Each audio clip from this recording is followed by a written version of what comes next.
너희는 여호와를 만날 만한 때에 찾으라. 가까이 계실 때에 그를 부르라. 하나님, 이 밤에 저희가 하나님께 가까이 나아가고 하나님께 부르짖기를 원합니다. 오늘 저희가 기도할 때 하나님 저희를 만나주시고, 또 저희가 온 힘을 다해서 하나님 앞에 기도할 때 하나님께서 응답하여 주옵소서. 내 입에서 나가는 말도 이와 같이 헛되이 내게로 돌아오지 아니하고 나의 기뻐하는 뜻을 이루며 내가 보낸 일에 형통함이니라.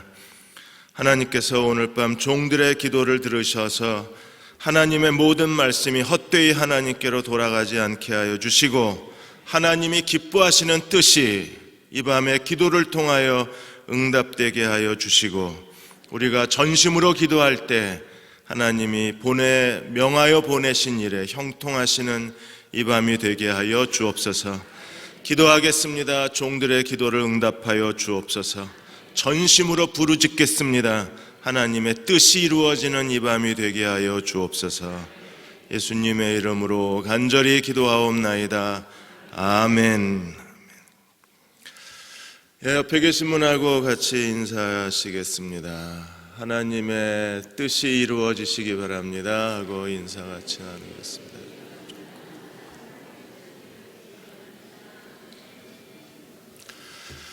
제가 다음 주 금요 기도회에 없습니다.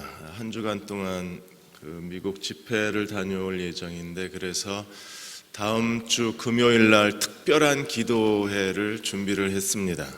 여러분들이 금요일 날 오시면 내일 모레 주보에 장소가 나갈 텐데요. 각 지역교회별로 금요 기도회를 한번 시도해 보려고 합니다. 그래서 지역교회 가셔서 그동안에 저희가 개인별 중보기도를 잘 못해드렸는데, 왜냐하면 지금 금요기도회는 말씀과 기도이기 때문에 저희가 개인 기도를 가능하면 잘 안 했거든요. 다음 주에 오셔서 각 지역교회별로 가셔서 각 지역교회에 계신 개인들을 위한 중보기도 시간을 좀 해보겠습니다. 그래서 여러분들이 다음 주에 한번 해보시고, 와, 이건 너무 좋다 이러면 한 달에 한 번씩은 지역교회 기도회 프로그램을 좀 저희가 준비하고요. 그냥 우리 다 같이 모여서 말씀으로 기도하는 게 더 좋겠다 그러시면 계속해서 모여서 기도하도록 그렇게 하겠습니다. 그래서 다음 주 금요일은 여기서도 모이고 교육관 또 지하 예배실 각 7개의 기도실로 다 나뉘어져서 지역교회 기도회로 모입니다. 여기 오셔서 혼자 이렇게 계시다가 다 휴거 됐나 이러지 마시고 다음 주만 특별한 기도회로 모이겠습니다. 오늘 사사기 10장 말씀입니다. 사사기 10장 1절에서 5절 말씀입니다. 사사기 10장 1절에서 5절. 좀 길지만 한번 같이 한번 읽어보겠습니다. 아비멜렉의 뒤를 이어서 이사갈 사람 도도의 손자 부하의 아들 돌라가 일어나서 이스라엘을 구원하니라. 그가 에브라임 산지 3일에 거주하면서 이스라엘의 사사가 된 지 23년 만에 죽음에 3일에 장사되었더라. 그 후에 길르앗 사람 야일이 일어나서 22년 동안 이스라엘의 사사가 되니라. 그에게 아들 30명이 있어 어린 낙이 30을 탔고 성읍 30을 가졌는데 그 성읍들은 길르앗 땅에 있고 오늘까지 하봇 야일이라 부르더라. 야일이 죽음에 가몬에 장사되었더라. 아멘. 오늘은 사사 돌라와 야일 그리고 입다 서론에 대해서 말씀을 함께 나누겠습니다. 미국 항공우주국 나사에 한국인으로서 나사의 아주 핵심적 인물이 계신데 신재원 박사님이 거기에 계십니다. 이번엔 미 항공우주국 가운데에서 넘버 3로 그렇게 불려주시는 분들입니다. 항공 분야에 세계적 두뇌가 다 모여있는 이 나사에서 이분이 이렇게 실력이 인정받고 존경받을 수 있는 것에 대해서 한국인들은 많이 자랑스러워했습니다. 한국 신문하고 인터뷰를 했습니다. 어떻게 당신이 이렇게 그 세계적인 두뇌들 가운데 인정받을 수 있었느냐고 질문을 했을 때 이 신재원 박사님이 자기 신앙을 그대로 고백을 했습니다. 하나님이 나를 여기까지 데려다 주셨다. 하나님께서 어떻게 당신을 여기까지 데려다 주셨는가? 그가 한 자리에서 계속 내가 서 있는 자리에서 최선을 다하고 성실하게 내가 해야 할 일에 전념했을 때 때가 되자 하나님께서 나를 이렇게 높여주셨다고 생각한다고 고백을 했습니다. 하나님의 은혜는 그래서 자기 자리에서, 오늘 서 있는 자리에서 겸손한 마음으로 인내로 최선을 다하는 사람에게 임한다고 말씀을 했습니다.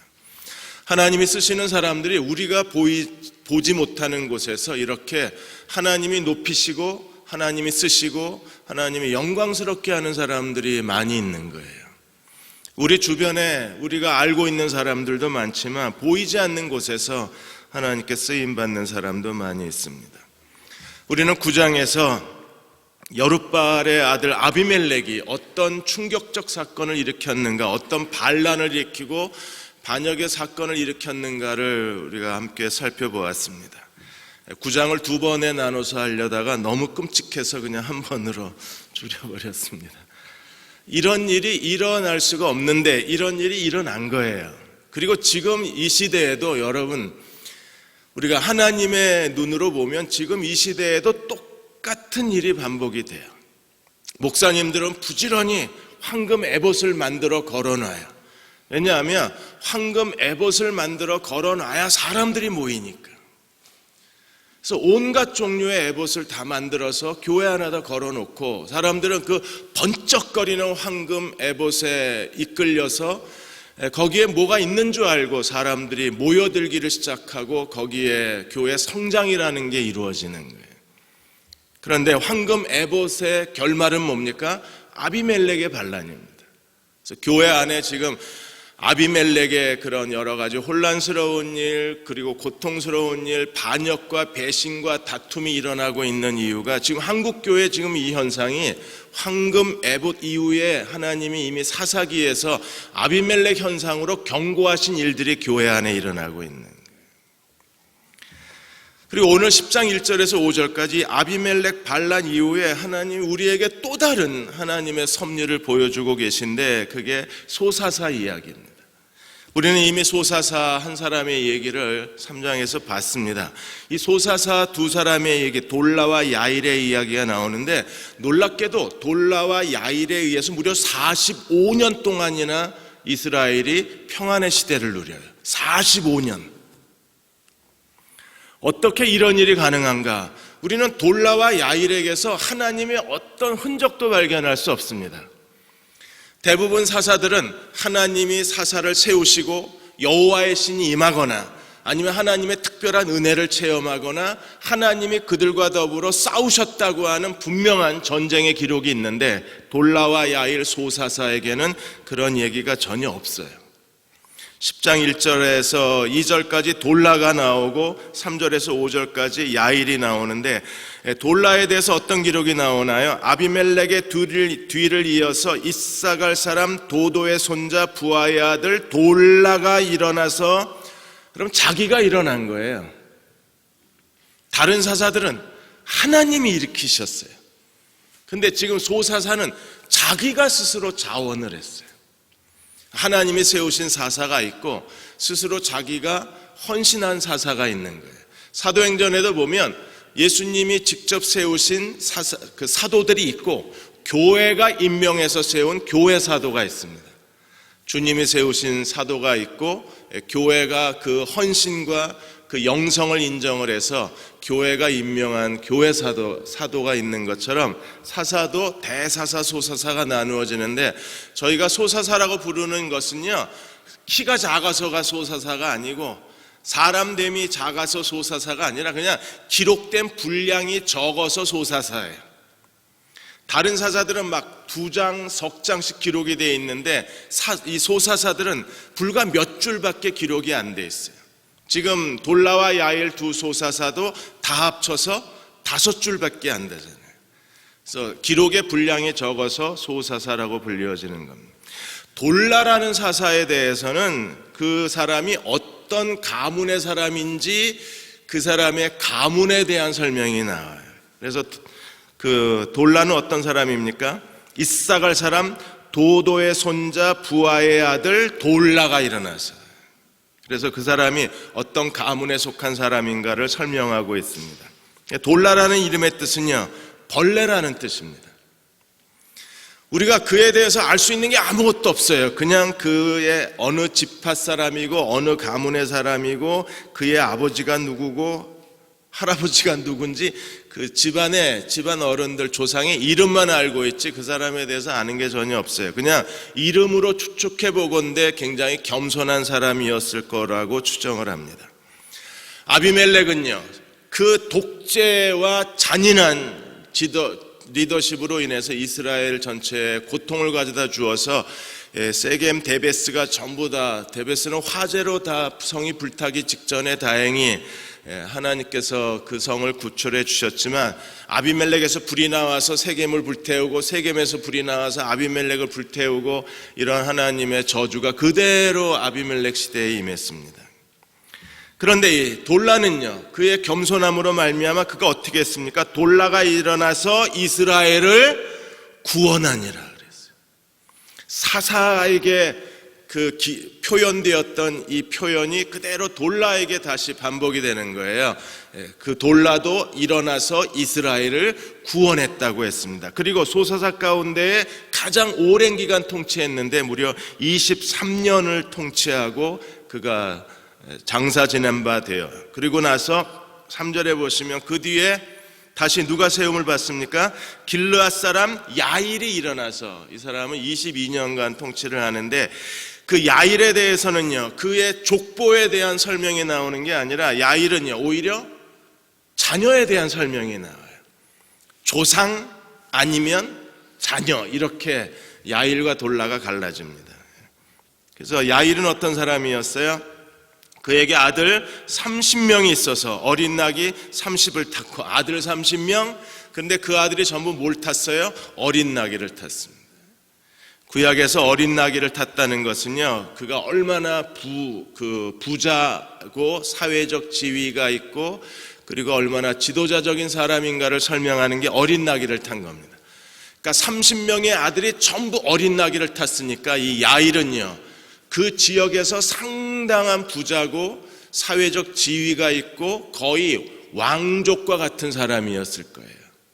그래서 심지어는 4절에 보시면 그 성읍들은요, 길르앗 땅에 있는데 그 성읍의 이름이 뭡니까? 하봇 야일, 야일의 도시라고 불려질 정도로 그는 그 지역에서 광범위한 부와 사회적 권세를 가지고 이스라엘 백성들에게 존경을 받았던 사람이었을 거예요. 그가 22년 동안 이스라엘을 다스립니다. 그러면 이 야일이라는 사람은 부와 권세를 가지고 이스라엘을 구원한 사람이고, 그 다음에 돌라는요, 그의 겸손한 성품으로 이스라엘의 하나님의 구원과 평안을 가져왔던 사람이, 이 사람들은 하나님이 세우신 게 아니에요. 하나님이 세웠다는 어떤 기록이나 암시가 없어요.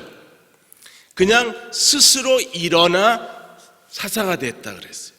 그리고 하나님이 그걸 그냥 인정하셔서 그들이 이스라엘의 사사가 되어 이스라엘을 구원했다고 하나님이 그들의 헌신을 그대로 받아주신 겁니다. 우리가 여기서 뭘 배울 수 있습니까? 하나님이 일으키신 사사를 통해서 하나님이 놀라운 구원을 일으키시고, 또 하나님이 이스라엘의 평안을 가져오기도 하지만, 또 자기가 스스로 하나님께 헌신해서 이스라엘의 지도자가 된 사람들을 통해서도 하나님은 이스라엘에 무려 45년 동안 이스라엘에 평안을 주실 수도 있다는 거예요. 여러분, 45년 동안 이스라엘이 하나님을 떠나서 우상을 섬기질 않았어요. 하나님이 세우신 게 아니고 스스로 헌신해서 자원해서 이스라엘 사사가 됐는데도 그 헌신된 리더가 있고 영적 지도자가 그들 앞에 서 있으니까 이스라엘은요, 하나님을 배반하지 않는 거예요. 우상 숭배에 빠지질 않는 거예요. 하나님을 거역하지를 않은 거예요. 그로 인하여 어떤 징계도 어떤 심판도 받지를 않아요.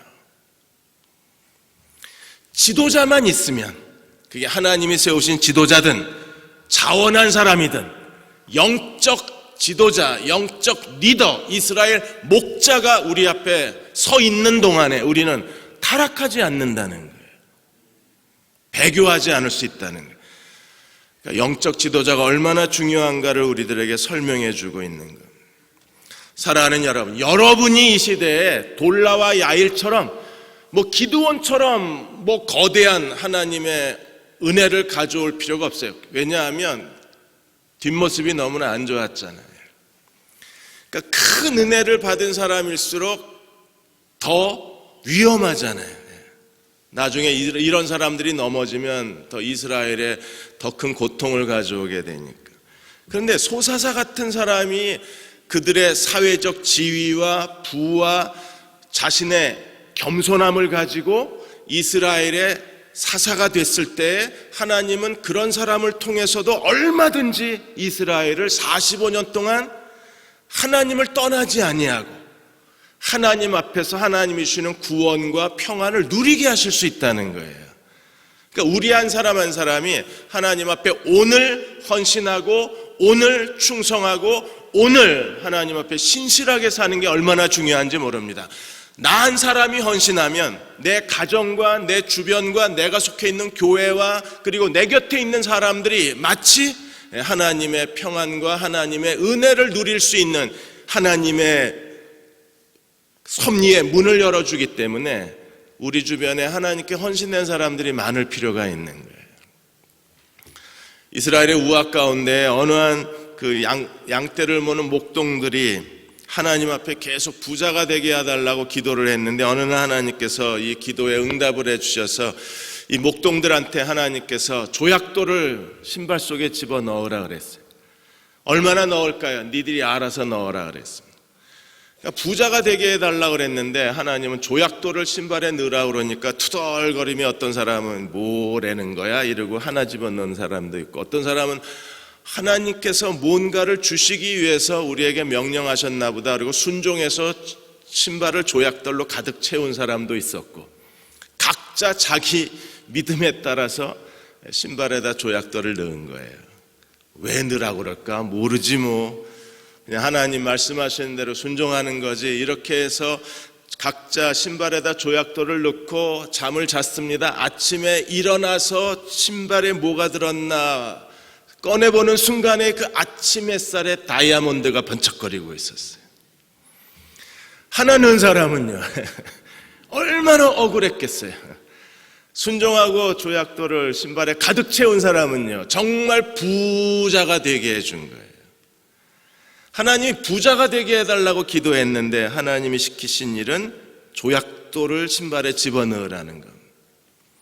오늘 하나님 말씀하신 대로 순종한 사람들은요 우리는 지금 오늘 우리가 하는 게 조약돌처럼 보잘것없고 아무 가치가 없어 보이지만 아니요.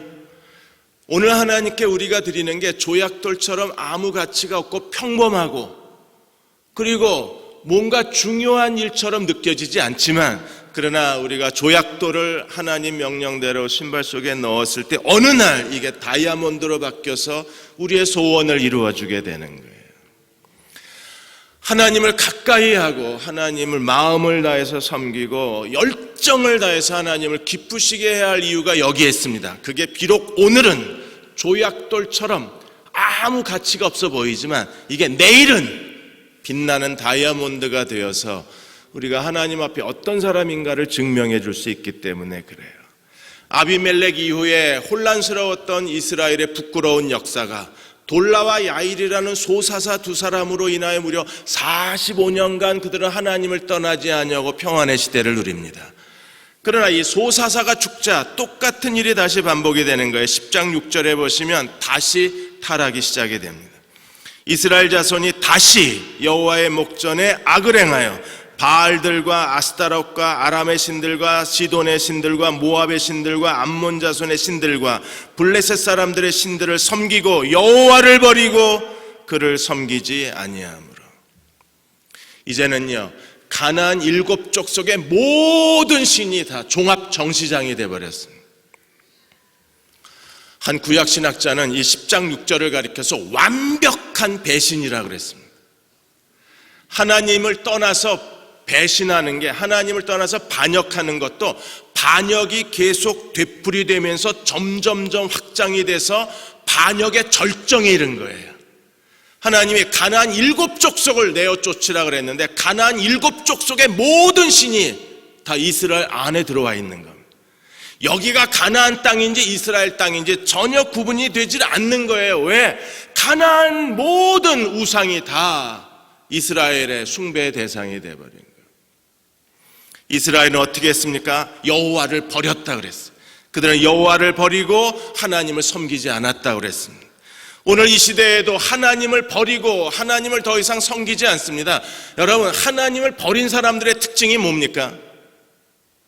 하나님을 버린 사람들, 더 이상 하나님을 섬기지 않는 사람들에게 공통적인 특징이 있어요. 어떤 특징이 있나요? 잔메가더는 하나님을 더 이상 섬기지 않는 사람들, 하나님을 더 이상 예배하지 않는 사람들, 하나님을 더 이상 인격적으로 가까이 하지 않는 사람들, 그들에게 나타나는, 성경에 나타난 사람들의 공통적 특성이 있다고 그랬어요. 그게 뭔가요? 지도자들의 말을 무시합니다.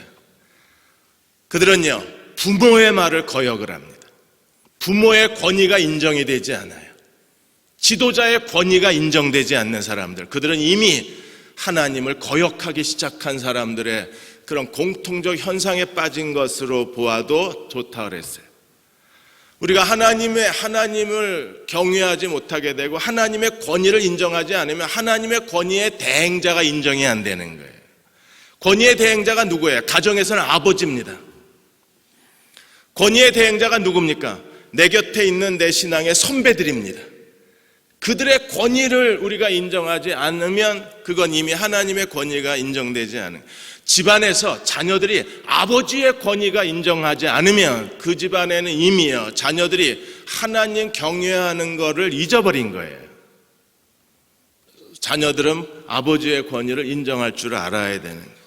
지난번에 곽선희 목사님 얘기 한번 해드린 적이 있습니다. 곽선희 목사님이 어느 날 두 번째 이미 미국 유학을 마치고 돌아왔는데 한 번 더 그 유학의 기회가 주어진 거예요. 이번에는 이제 박사 코스를 공짜로 공부할 수 있는 기회가 생겼습니다. 그래서 추천서를 받아야 되니까 프린스턴 대학에 그 먼저 공부하시던 한경직 목사님을 찾아가서 이제 추천서를 내밀고 목사님 추천서 써주십시오 그랬어요. 그러자 한경직 목사님이 곽선희 목사님한테 그런 말을 했습니다. 왜 유학 가려고 그러냐? 공짜 기회가 생겼는데 이번 기회에 가서 공부하는 게 좋을 것 같다고. 장학금도 준다 그러고 생활비도 준다 그러고 학비도 뭐 이렇게 싸면 한번 가는 게 좋지 않겠냐고. 근데 한경진 목사님이 곽선희 목사님을 한참 쳐다보더니 안 가면 안 되겠냐 그러셨어요. 그러자 곽 목사님이 놀래서 아니 이런 좋은 기회를 왜 가지 말라고 그러십니까? 나도 학교를 졸업하고 공부할 기회가 있었는데 마침 그때 내가 몸이 너무나 아파서 더 이상 공부할 수가 없어서 그 기회를 버리고 한국에 돌아왔을 때 하나님이 내게 목회의 길을 열어주셨다. 만일에 내가 그때 아프지 않았다면, 그때 만일에 박사 코스를 했다면 그러면 내가 어떻게 됐을까? 나는 하나님께서 그때 몸이 아파서 박사 공부를 못하게 하신 게 나는 지금도 감사할 뿐이다. 근데 자네를 보니까 자네도 목회자지, 자네는 교수가 아니네. 난 자네가 목회했으면 좋겠네. 그래서 곽선희 목사님이 그걸 들고 와서 고민을 하다가 추천서를 못 받은 거잖아요.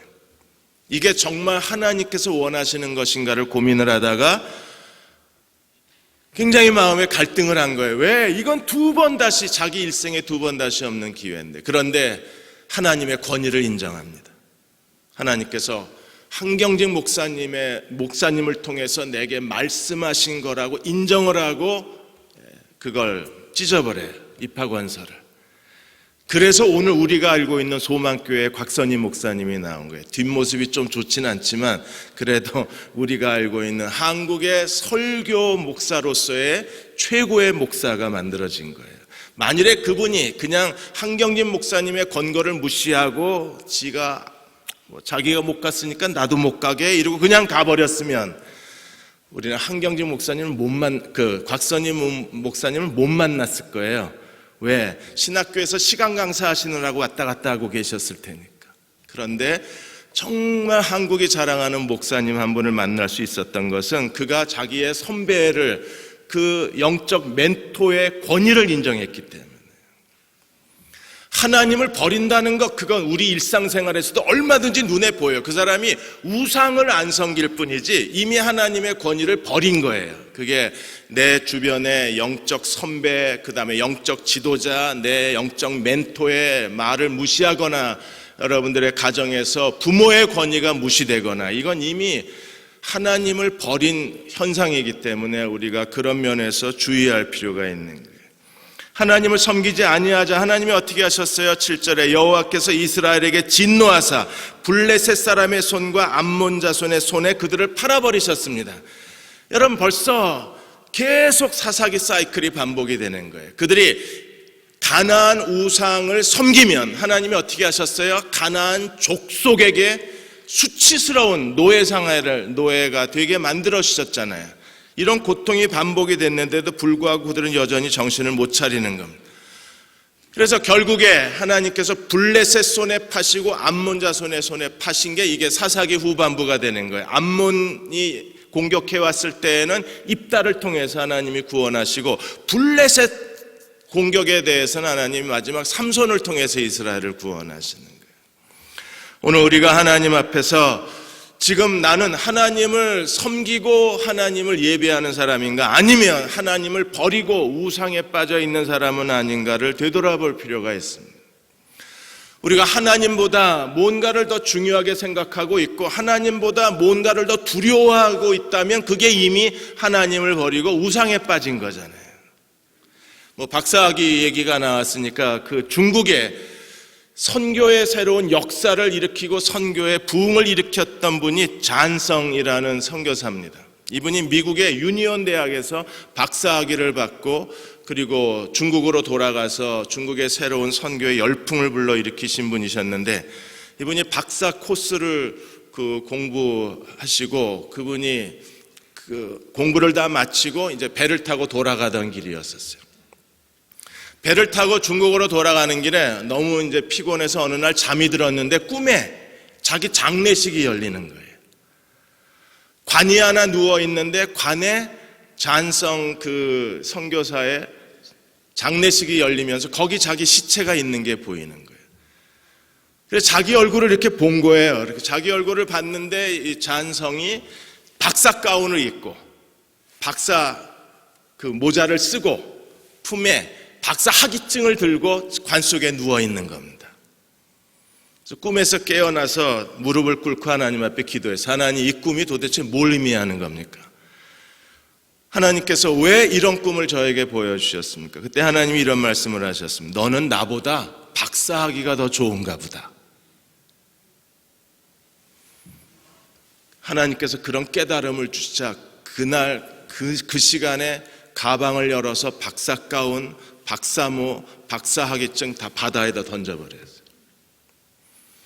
절대로 이 박사학위가 하나님보다 중요하지 않습니다. 제게 중요한 것은 하나님이십니다. 나는 하나님의 영광을 위해서 내 생애를 드린 사람입니다. 이까짓 거 없어도 됩니다. 하나님 불편하시다면 저 버렸습니다. 이미 버렸습니다. 이거 절대로 내가 이것 가지고 하나님의 일을 하려고 한 게 아니라 기회가 주어져서 공부한 것뿐이지 내가 이걸 자랑하고 싶은 마음은 없습니다. 저는 이미 버렸습니다. 저는 하나님께 쓰임받겠습니다. 그러자 하나님께서 다시 그분의 마음속에 하나의 꿈을 보여주신 게 뭐냐 하면, 갑자기 이렇게 지구본 같은 게 보이면서 하나님이 잔성에게 이렇게 말씀하셨어요. 너는 잃어버린 영혼을 위해서 남은 생애를 나에게 드려라. 거기서 그가 아멘하고 무릎 꿇고 하나님 앞에 다시 그 배 위에서 결단을 내리게 됩니다. 그는 이렇게 말합니다. 나는 배 위에서 다시 하나님의 부르심을 받은 사람. 나는 오직 그리스도만 있고 내게는 아무것도 없는 사람이 되었다고 했어요. 하나님이 나의 모든 걸 다 비워버리셨다. 내게 남은 것은 그리스도밖에 없다고 대답을 했습니다. 우리가 뭔가 하나님보다 더 중요하게 생각하는 게 있으면 그게 가나안 7족속의 신이 되는 거예요. 우리는 깨끗한가요? 다 비웠나요? 하나님만 사랑하고 그분만 섬기고 있나요? 나는 하나님을 예배하는 사람인가요? 그 외에 다른 것은 중요하지 않다고 대답할 수 있나요? 자, 여기서 우리가 심각한 질문을 하나 할 필요가 있습니다. 이스라엘은 왜 지도자만 없으면 다시 타락하는 걸까요? 이 사람들은 언제까지 이럴까요? 심지어 예수님이 오셨을 때에도 그들은요, 여전히 거짓된 종교 지도자들 때문에 어디에 가 있었어요? 거짓된 종교 추종자가 되어 있었어요. 예수님이 3년 동안에 이스라엘 이 거짓된 종교에 대해서 주님은 그들의 종교의 시스템과 체계를 다 뒤집어 엎고 잘못된 종교에서 올바른 종교를 가르치기 위해서 주님은 3년 동안에 내내 이스라엘 지도자와 거친 싸움을 벌여야 했습니다. 심지어 장로들의 유전을 지키는 이스라엘 백성을 향해서 사람이 손을 씻지 않고 먹는 게 사람을 더럽히는 게 아니라, 밖에서 안으로 들어가는 게 사람의 마음을 더럽히는 게 아니라 안에서 밖으로 나오는 게 사람을 더럽힌다 그랬어요. 이 모든 종교의 위선과 거짓과 주님은 싸우셨습니다. 그리고 이스라엘 백성들은요, 이 거짓된 교사들을 그들은 맹종하고 있었고 그들을 추종하고 있었고 뭐가 잘못된 건지도 모르면서 거짓된 종교의 노예가 되어 있었잖아요. 이스라엘 백성들은요, 지도자가 어떤 사람이냐에 따라서 그들은 카멜레온처럼 계속 변화가 되고 있었던 거예요. 조금만 지도자가 없으면 타락해버리고 잘못된 지도자인지도 모르고 열심히 따라가고. 도대체 이스라엘 백성은 왜 이럴까요? 지도자가 중요하다는 메시지 외에 우리가 또 하나 중요한 메시지를 찾아야 되는데, 그것은요, 성숙하지 못한 백성은 결국에 지도자에 따라서 자기의 운명이 달라질 수밖에 없다는 겁니다. 이제는 우리가 성숙해져야 합니다. 언제까지 유아적 상태에 머물러서, 어린아이 상태에 머물러서 지도자가 있으면 하나님을 섬기고 지도자가 없으면 다시 타락하고, 이게 하나님 앞에 참된 지도자인지 거짓된 지도자인지 분별력도 없이 그냥 아무나 막 쫓아가는 이러한 일련의 현상에 대해서 이제는 우리가 스스로 자각할 시대가 된 거예요. 하나님이 뭘 원하시는가를 깨달아야 합니다. 그리고 스스로 자기의 성장을 책임져야지, 이제는 유아적 신앙이 아니라 성숙한 신앙을 가져야 하나님을 능히 섬길 수 있는 겁니다. 하나님께서 우리에게 뭐라고 말씀하셨어요? 민수기 11장 29절에 보시면 모세가 그에게 이르되 네가 나를 위하여 시기하느냐? 하나님이 그 신을 모든 백성에게 주사 다 선지자 되게 하시기를 원하노라. 70명의 장로를 세우자 70명의 장로 위에 하나님의 신이 임했어요. 하나님의 신이 임하자 70명의 장로 가운데 엘닷, 메닷 두 사람이 진중에서 예언을 하기 시작했습니다. 두 사람이 예언하는 걸 보고 충격을 받고 여호수아가 모세에게 와서 두 사람이 예언을 하고 있다, 금지시켜라, 중지시켜라 말을 합니다.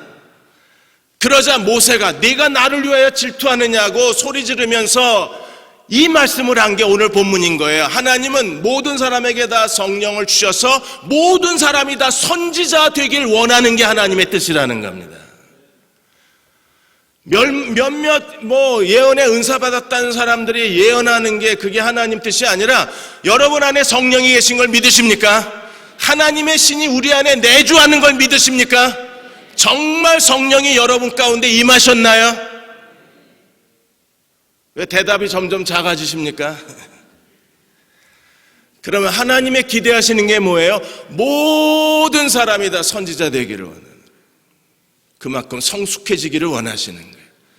언제까지 돈 2만 원 봉투에 넣고 예언 받으러 다니시겠습니까? 요새는 결혼식도 3만 원인데.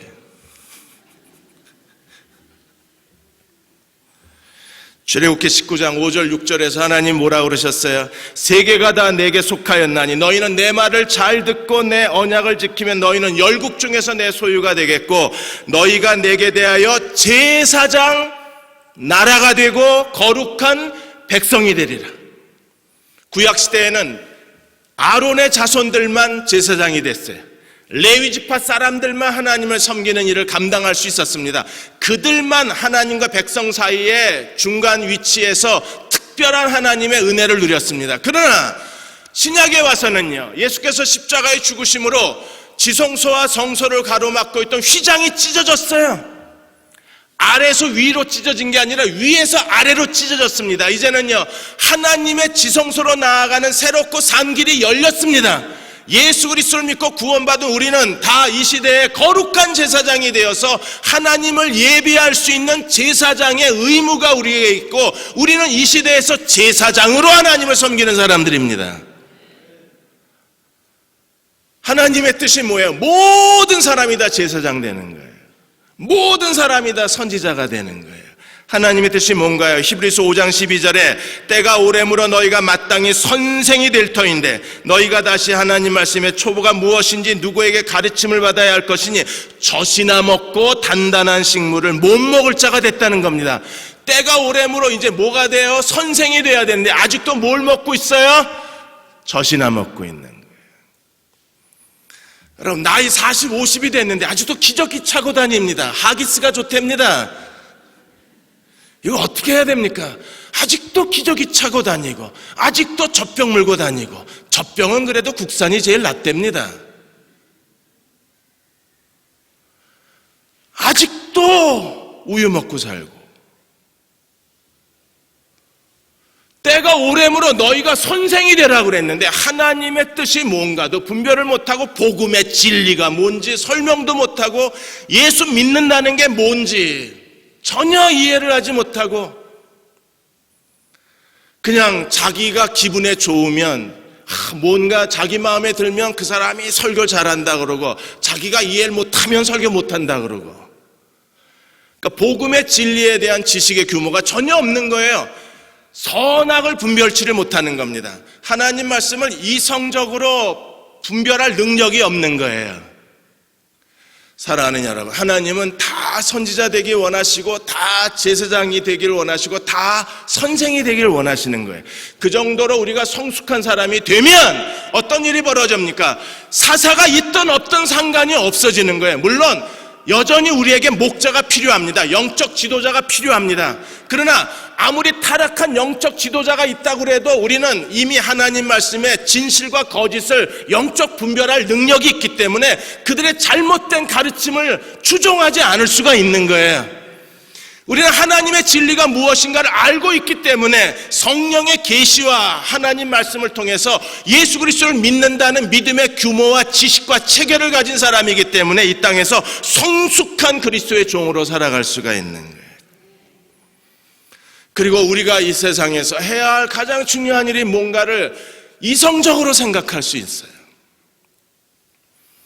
전 남침내교 총회장이셨던 칼 베이츠 목사님이 어느 날 그분이 설교를 하시다가 잠비아에 파견되어 있던 그 콜린 모리스 선교사 얘기를 설교 때 인용을 했어요. 총회 때 목사님들이 모여서 총회를 할 때 너무나 사소하고 쓸데없는 걸로 시간 낭비하고 싸우는 거예요.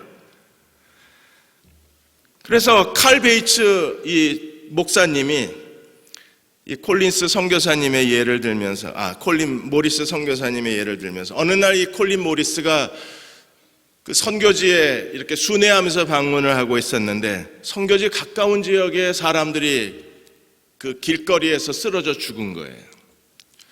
유행병이 도는 줄 알고 다들 긴장을 했습니다. 그리고 당국의 허가를 받아서 이 사람들이 왜 죽었는가를 이제 해부를 한 거예요. 왜 죽은 원인이 혹시 유행병이면 새로운 방역 대책을 세워야 되니까.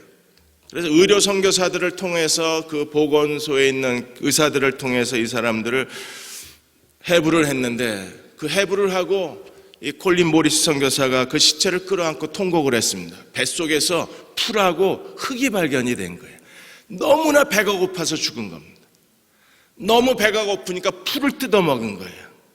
근데 그 풀이 소화가 안 되고 그 풀에 너무 다량의 흙이 묻어져 있었고, 그것 때문에 결국에 소화를 못 치고 복통에 그 위경련이 일어나고 뭐 장이 뒤틀려 가지고 그렇게 나뒹굴다가 그냥 길에서 몇 사람이 죽은 거예요. 베이츠 목사님이 지금 선교지에서는 이렇게 사람들이 먹을 게 없어서 풀을 뜯어먹고 흙을 파먹고 고통 속에 사람이 죽어가고 있는데, 도대체 당신들은 성찬 이후에 그 성찬을 그 떡과 포도주를 누가 먹어야 이게 성경적이냐, 이거 가지고 싸우고 앉았으니까 당신들 제정신이 있냐고. 그게 지금 우리가 논의할 주제냐. 도대체 그게 뭐 그렇게 중요하다고. 누가 먹으면 무슨 상관이 있냐.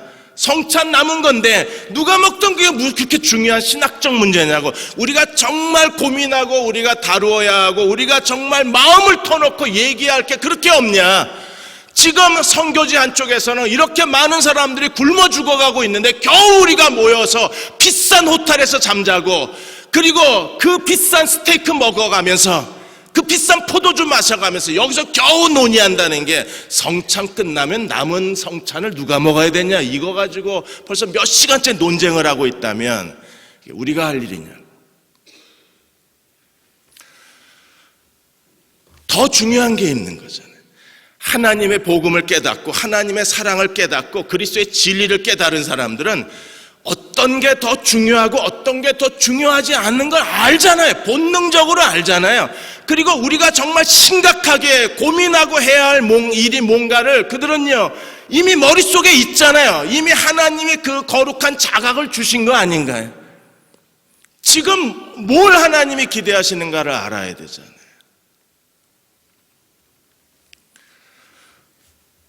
오늘 기도에 올라오기 전에 하인들의 쿠키를 하시는 집사님 한 분을 만났습니다.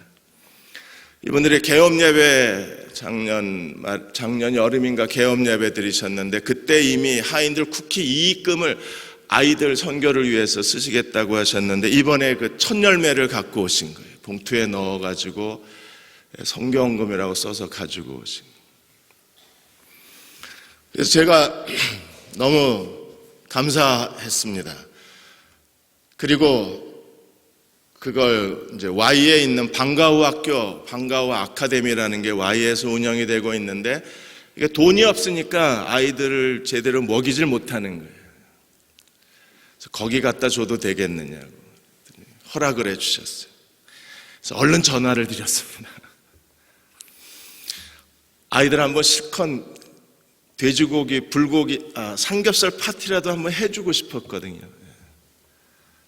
그래서 아이들 이제 내일 좀 전달을 해주고 그걸 좀 아이들 한 끼라도 좀 배불리 먹여주고 싶은 거예요. 우리는 원하면 언제든지 가서 삼겹살이 아니라 갈비까지 뜯을 수 있지만 얘네들은요, 집에 할머니 할아버지밖에 없고 아니면 아이들 소년 소녀 가장 아이들, 정부에서 주는 보조금 가지고 먹고 살아야 되는 아이들은 이게 삼겹살을 한번 구워 먹는 것도 얘네들에게는 어려운 일이잖아요. 만일에 그렇게 해서 한 끼라도 아이들 실컷 배부르게 먹고 하고, 또 아이들 그렇게 먹고 싶어하는, 뭐 먹고 싶냐고 물어봤더니 애들이 피자가 그렇게 먹고 싶답니다. 우리 아이들은, 우리 집의 아이들은요, 언제든지 마음껏 자유롭게 먹을 수 있는 건데 그것도 다 먹어요. 끝에 부분은 또 남겨요. 이 죽일 놈들이. 왜 안 먹냐? 그 맛이 없대. 그러니까 요새는 그 끝부분에다 치즈까지 넣어주는데 그 치즈가 또 여기에 싸구려 치즈를 넣어가지고 애들이 벌써 다 알아채리고 그것도 안 먹잖아요. 근데 한쪽에서는 그 남겨놓은 치즈라도 먹고 싶은 애들이 있는 거잖아요. 하나님의 목적을 깨달아야 합니다. 여러분, 우리는 성숙한 그리스도의 종들이 되어서 이 시대의 선지자, 이 시대의 거룩한 제사장, 이 시대의 진리의 선생이 돼서 우리가 하나님 앞에 선다면 목자가 있으면 더 좋고 없어도 흔들리지 않아야 돼요. 대사사가 있던 소사사가 있던 사사가 없던 여전히 변함없이 하나님을 경외하고 하나님을 사랑할 수 있어야 돼요.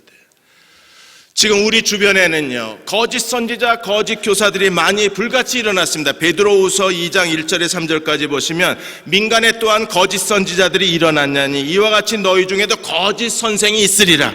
저희는 멸망케 할 이단을 가만히 끌어들여서, 여러분, 이단에 대해서 성경이 뭐라고 그랬느냐 하면 멸망케 할 이단이라고 그랬어요. 그러니까 이단으로 이단에 끌려가면 어디로 가요? 이단의 종점이 어디예요? 멸망이 되는 거예요.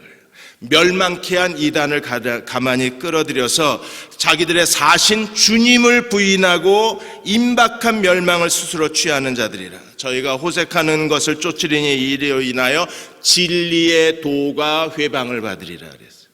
그러니까 이단의 궁극적 목적은 뭡니까? 진리의 도를 망가뜨리는 거예요. 진리의 도를 지워버리는 거예요. 진리의 도에 서지 못하게 하는 거예요. 진리의 도에 복종하지 못하게 만드는 거예요. 그러므로 우리는요, 진리의 도를 누구보다도 잘 아는 그리스도의 종이 되어야 합니다.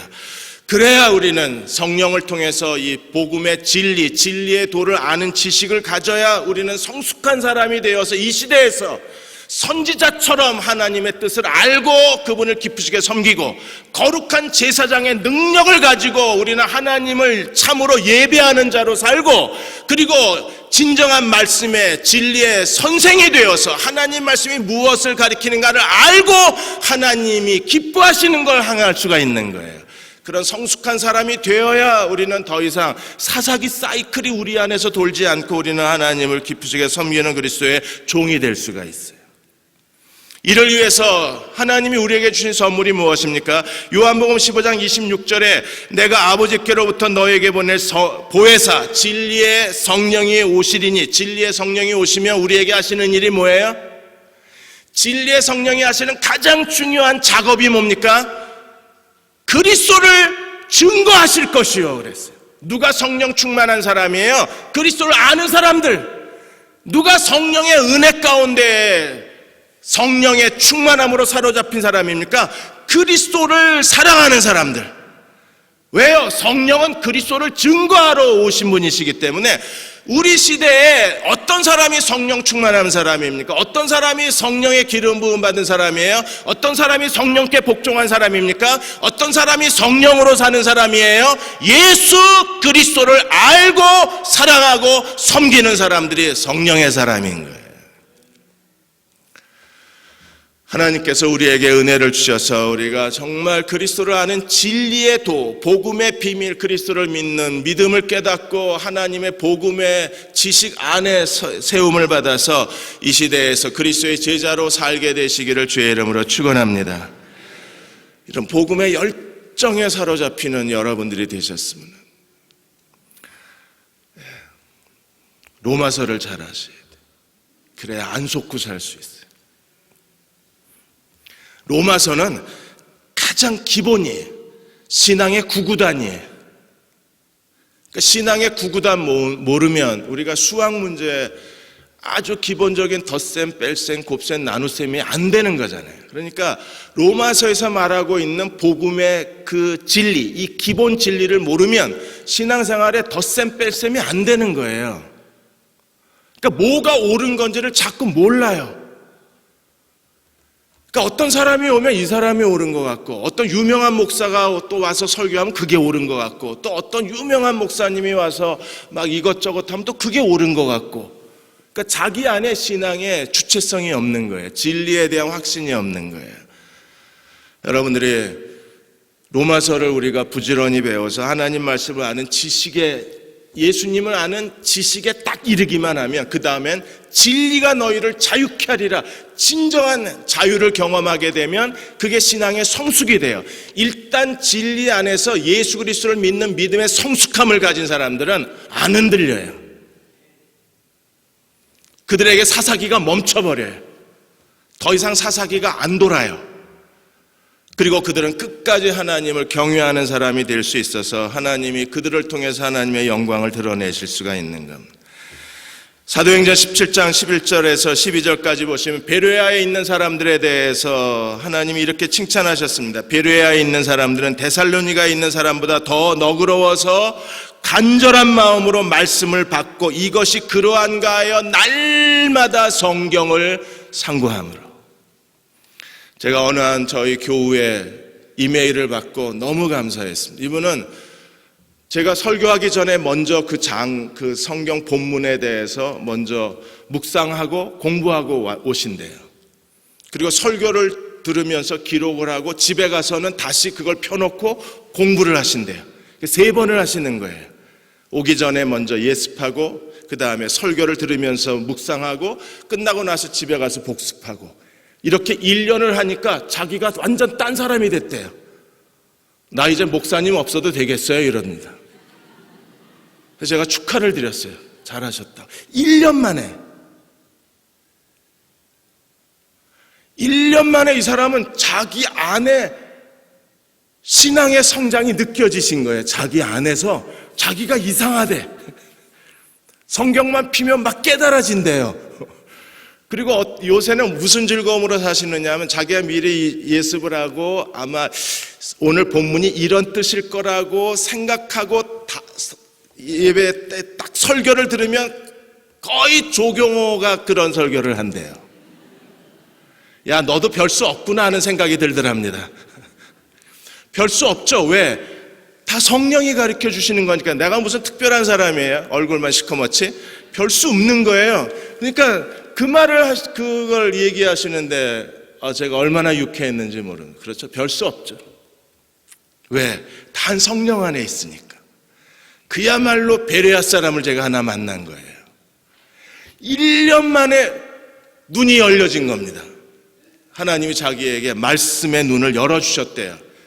그리고 이런저런 얘기를 하시는데 그야말로 제가 보니까 말씀의 눈이 열려진 것 같아요. 잃어버리지 마십시오. 이건 정말 하나님이 주신 소중한 선물입니다. 이런 식으로 하나님을 섬기기 시작하면 당신 안에 말씀의 축복이 있고 말씀의 능력이 나타나고 말씀의 은혜가 더해지기 시작하면 단순히 말씀으로 끝나는 게 아니라 말씀이 가져오는 하나님의 기적과 하나님의 능력의 문을 열기 시작하는 거기 때문에 하나님께서 당신이 기도하는 모든 걸 들으시기 시작할 거라고 약속을 했어요. 왜냐하면 기도응답은 어디서 와요? 하나님 말씀에서 오는 거기 때문에. 성숙한 사람이 되십시다. 그래서 사사기를 멈춰버립시다. 멈춰야 돼요. 이거는 어린아이들의 생애 속에서 계속 반복이 되는 거예요. 너무나 지루할 정도로 반복이 되는 겁니다. 오늘 이 밤에 나오신 여러분들의 삶 가운데에서 하나님이 이 사사기의 타락의 사이클을 멈추시고 하나님을 영원히 예배하고 하나님을 영원히 기쁘시게 하는 성숙한 그리스도의 종으로 기름 부으시고 축복하시기를 주의 이름으로 축원합니다.